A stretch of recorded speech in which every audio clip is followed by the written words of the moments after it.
And good afternoon, everybody. Welcome in to another episode of Logistically Speaking. We're glad that you could join us. I'm Mike Esposito, speaking here from the RIM headquarters at our facility in Bartlett, Illinois. We are happy to be joined today by Director of Mexico Business Development, Tony Pastrana, who is down at the border in Laredo. And Tony, as we welcome you in, I want to give you a chance to make an introduction of yourself, but we want to start.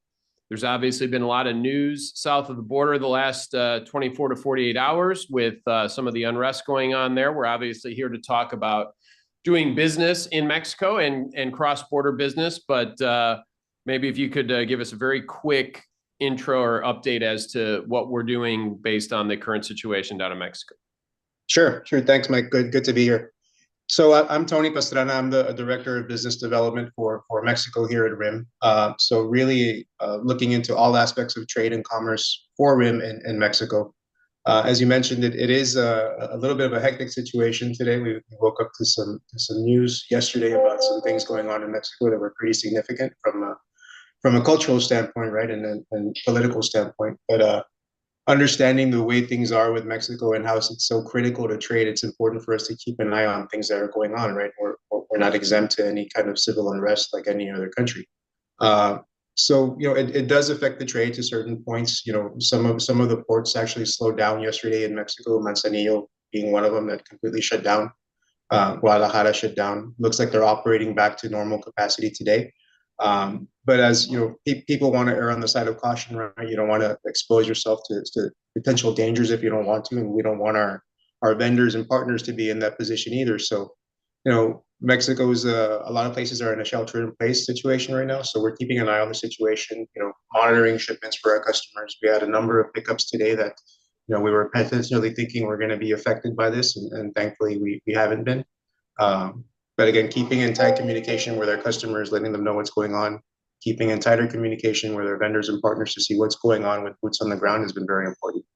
Yep. And I could speak to that personally. I've had one of my customer shipments that we thought might be affected, and you updated them a few hours ago saying that there was actually going to be movement today and a pickup. So all good. And we'll obviously keep you posted. I know we sent out a RIM email blast to our client list with the latest, and we will continue to do so. So now back to the business at hand, Tony. Doing business south of the border and cross-border trade. As we dive into that, because it's not as easy as it sounds sometimes, but we are striving to make it as easy as possible. But want you to give a quick background. I know you joined RIM about a year ago. There's a lot more focus on reshoring and doing more business here in North America. So I was hoping you could give our viewers a little backstory, how you came into this business and how you came into be at RIM. Sure, thanks for that. So I've been in the industry for about 25 years. Started here in Laredo, born and raised here along the border. My family was always involved in trade. My grandfather on my mother's side had a trucking company when I was young, so I got to see all these big, awesome big rigs all chromed out and loaded with freight going up and down the border. And my grandfather would tell me stories of him being on the road when I was at a young age. So being part of that from a family point of view, right, and being in the middle of really where all this trade happens in Laredo, I mean, it's been ingrained in me from a very young age to be in this field. So I worked in transportation with different trucking companies along the border, not just in Laredo, but El Paso, McAllen. Likewise, with the freight forwarding side of things, been involved in air, ocean operations, distribution projects all along the border here in southern Texas. Great. And I know our client base is historically, Europe to the U.S., Asia to the U.S., and vice versa. On the export side, we've done cross-border work with Canada and Mexico, but it's been a much bigger focus and a much bigger, job in terms of what we've been doing over the past year, especially since President Trump's second term has started. I want to address the process because I know the process is not as simple as, hey, truck drives to the border from the U.S., it crosses over, goes into Mexico after there's a customs clearance, et cetera. If you could lay out, we could do this both ways too, where, right, you have something coming from the US going cross-border into Mexico and then vice versa. I know there's a process on both sides, but if you could maybe outline that for us, because I know that's where a lot of people have some confusion around the Mexico trade. Definitely. I mean, I think one of the things that we've encountered is that a lot of times people have the mindset of, we'll figure it out once it gets to the border. And that I really couldn't advise against that, more with more strength than I want to right now. But it's a very interesting process because Mexico is very bureaucratic, but as long as you have the proper guidance from the beginning and you do your due diligence from the beginning of your project, things will flow smoothly as you progress through the transition and hopefully the scaling up of your project. Mexico imports and exports, you're dealing with two customs agencies, not just one. A lot of times people forget that, right? And the NAFTA free trade agreement, now the USMCA, kind of uses that a little bit sometimes with people that aren't very experienced, thinking that you don't need to consider both customs agencies. Very important that you always do your due diligence on the Mexican brokerage component, because a lot of parties in the US that have business flowing into Mexico don't have an entity that can control that process for them. Right. And it's a big thing. And I know we've seen on some, again, speaking personally with customers that I've had, where you're working to set up the process ahead of time, because as you said, you definitely do not want to get to the border and then figure it out. You want to have everything figured out well before your truckload hits the border. But you have to arrange those powers of attorney, et cetera. You want to make sure that all of that is done in advance, but it's certainly a good idea to prepare ahead of time. And that kind of goes to what RIM is trying to do and how we're trying to service our accounts. We'll call it a concierge service, but really it's where we're kind of giving you a white glove type service down at the border for your freight and your movements. And you are leading that team that is sitting there down at the border and managing that. So if you could maybe tell us a little bit about the concierge service and how we do it in terms of making things as easy as possible for our customers here in the US. I think that's definitely the key, right? Making it as easy as possible. I like to think that we operate in a very transparent manner, and good, bad, or indifferent, that's the information that we're going to give to our customers. So understanding as much as we can what they're trying to accomplish as their goal from a supply chain point of view, really, we want to understand that 100%, right? So that we can custom build a solution for our customer. We're not asking our customer to fit in a box. We're asking, what's your challenge and what you need to meet an expectation, and hopefully we'll help you exceed that expectation, right? So even if it's something where a customer is engaging with us just from a trucking standpoint, we want to give them as much information as possible as we can regarding that customs transaction along the border. Even if we're privy to that, to making that happen, and if we're not, we're going to make sure that we coordinate correctly with the customer, coordinate with the different parties involved. There could be up to 7 different companies involved in one of these, northbound, southbound, southern border transactions. So what we want to do is make that communication and have that funnel for our customers be as easy as possible to manage, right? And we'll be that funnel for them to get all this communication and action done. Right. And I know historically we've had a lot of instances in the past where, again, you've got that confusion. You've got trucks sitting at the border. They're stuck, whether on the Mexico side or on the US side, because of some formality that wasn't taken care of. So the idea of this is that we are supposed to help ahead of time, and then as the freight is moving, with real-time communication and real-time updates for your freight, which it has certainly proven to be very helpful. And I know having you join customer calls since you've joined RIM has been very helpful in terms of just the informational type of stuff, right? Without having that border presence, I think it's difficult in a lot of cases to give that real-time information. So it has certainly been helpful from a RIM side, from our customer side, but it is definitely a big deal for our customers as you're preparing to do business down by the border that you have that. I also wanted to talk to you and have you talk a little bit about our partner in Mexico, Grupo Aceves. That we've had the team from Grupo here at RIM on several occasions, but they are a Mexico customs broker. And I know from their presentation to us, and maybe you can explain it to our viewers, just how thorough and how deep their background is with Mexican customs and as a Mexican customs broker. Definitely. I mean, with my experience in the last 25 years, that I've worked with a number of different brokers, in that time, and really coming into, like you mentioned, my first year here at RIM, working with Aceves has been something that's been really, really eye-opening. They have a good amount of experience. They've been in business for over 40 years. They're based in Ensenada. Their compliance team is really, really outstanding, has been able to give us some really, really quick responses to a lot of our customers' difficult situations. Difficult questions regarding EMEX, which is a special program in Mexico for manufacturing, right?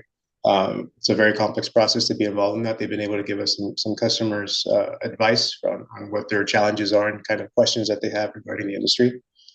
They're always on top of the compliance aspect of things. Mexico, from a regulatory point of view, changes really quickly. There's a lot of information coming up here close.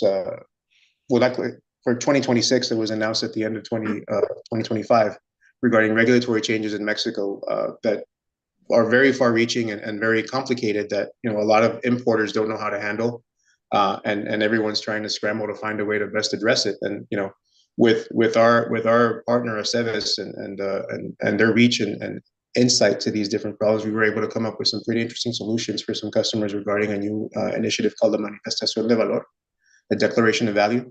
Yep. To get to the fine point of what that new regulation calls for and be able to give our customers options when they're talking to these Mexican importers and say, well, the regulation states this, this, this, and this. Why are you asking me just for a PO? There's other ways to substantiate this information. So I think that's been giving our customers a little bit of a tool that they didn't have before in their toolbox, right? To be able to answer these brokers that they don't deal with information that maybe that importer didn't think their customer had available to them. Right. Yeah, for sure. And the other thing that I know has been helpful, speaking personally, and I know from a lot of people on the US side, whether it's in the sales side or in the customer side, we've always had partners in Mexico, but there's a difference between being a Mexican partner on the freight side and like RIM, for example, in the US, we're a US customs broker. So everything is done in-house. That is not always the case on the Mexico side. In fact, it rarely is. And that's why it's important to have a partner like Grupo Aceves involved. 100%. We're very ingrained with our operation with them. We operate with full transparency. From a compliance standpoint, we want our customers to engage with our Mexican brokerage partner because they are responsible for the compliance, right? They need to be safe and feel that safety with our brokers. So we encourage them to contact them and reach out to them directly if there's any issues. And we work very transparently with them again. We have a lot of different projects in place with them for customer integration to provide our customers even more visibility into the supply chain and what they're doing. So we're working hand in hand and working very, very hard to make this very seamless for our customers. Yep. And it is very open. We have open communication.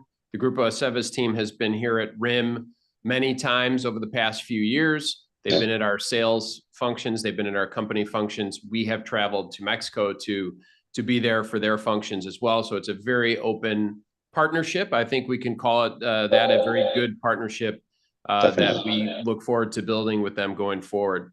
I wanted to ask you, because we in fact just did this with one of my clients last week, where we're talking about setting up the power of attorney. It's not as simple as it is here in the US, but if you could talk us through the basics of that and what clients, if they want to get set up on a Mexican power of attorney, how they would be able to go about that and what the process looks like. Sure.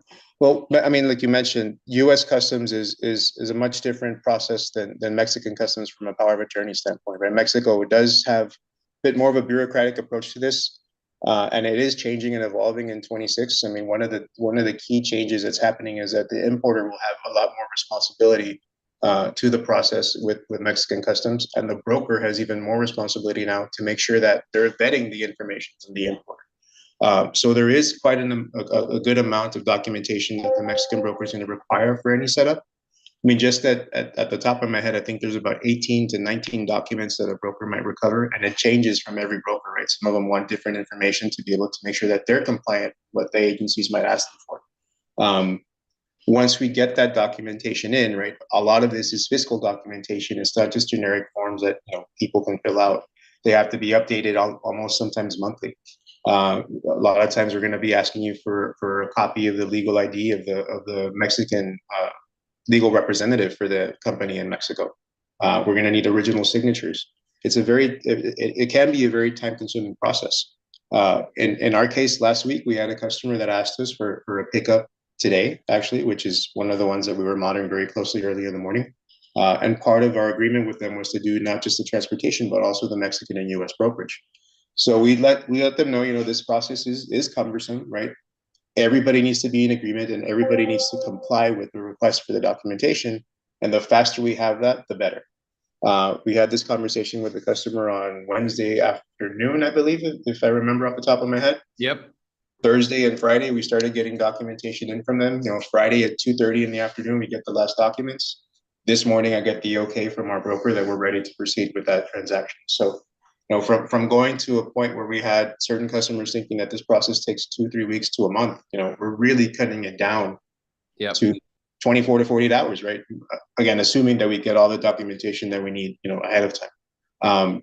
So I think that is a testament to kind of what we're doing from being a concierge service. Not every time are we going to be able to get those results, but we'll let you know why.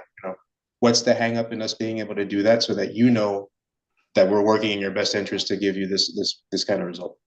Absolutely. And I can speak to this because it's my customer. So I'm happy to speak to this, but it is. And, the key has been communication throughout the process, and you and your team on the border have been great in terms of communicating. We let the client know exactly what we needed. The client has been great about getting back to us quickly. So when it works like that, and again, we're working as partners, we're working to inform, not only just move the freight, but also to inform the client as to best practices. It's been a really nice thing to have, and certainly a value add for our RIM clients. Sorry to interrupt you, but I just got a text saying that the truck has arrived.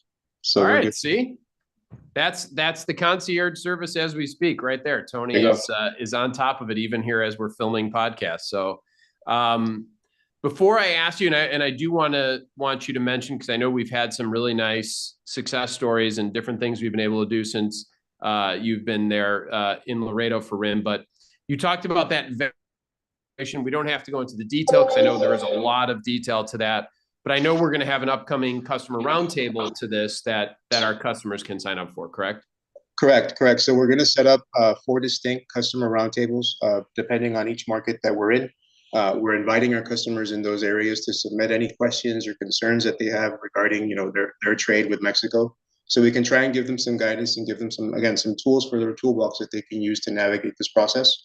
So then we'll be having 4 distinct ones, and then after we have those calls, I'll be trying to plan to have some visits in those markets as soon as possible to hopefully continue with those conversations with our customers and try and give them the best guidance and hopefully solutions that we can. Great. Yeah, we look forward to that. And again, a lot more detail to come on those roundtables. But if you're interested, certainly be on the lookout for one of the signups to those roundtables, and those will be coming out here from RIM shortly. In closing, Tony, and thank you. This has all been great information. We obviously want to be your prime resource for Mexico and cross-border shipments and cross-border business. We are happy to help. So just reach out if we can help you. But we've had some cool things that we've been able to do, some good success stories, whether it's people moving plants from Asia to Mexico or just US-Mexico cross-border jobs like the one we were talking about just moments ago. We've had a lot of good things we've been able to accomplish since you and your team came aboard a year ago. Appreciate that. I mean, I think one of the biggest things that we've been able to do is provide our customers visibility, right? Especially when they don't have control over that supply chain. Even if the terms make them responsible, right? With Mexican legal issues, they can't really elect who that Mexican broker is. So they're responsible for paying for that service, but they can't really control it. Some of the solutions that we've given them have been able to give them, a lot more control of their transactions, reducing time at the border from 2-3 weeks to within 24 to 48 hours of getting them a pedimento. So I think that has been a very, very big feather in our cap for this project. We've had some customers give us feedback saying that our services have been 100% better than our competition that we took over from. So I think that is a huge testament to what we're doing. We love getting that kind of feedback, and we love exceeding our customers' expectations, because whatever we do makes them look even better, right? And that's what we're here to do. We're here to be an integral partner for our customers.